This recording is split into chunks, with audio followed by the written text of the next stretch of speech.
Hello, everyone. Welcome back. Thank you so much for joining me. Today, we are in the beautiful gated community of Fairdale Urban Estates, which is actually located in Houston, Texas.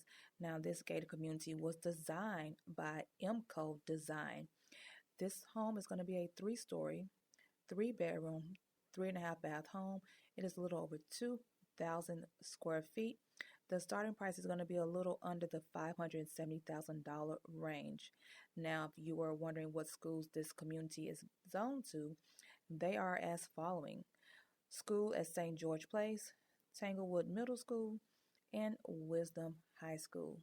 If you have any questions regarding this home, this builder, or any other real estate questions, leave them in the comment section below, and I'll be more than happy to answer them for you.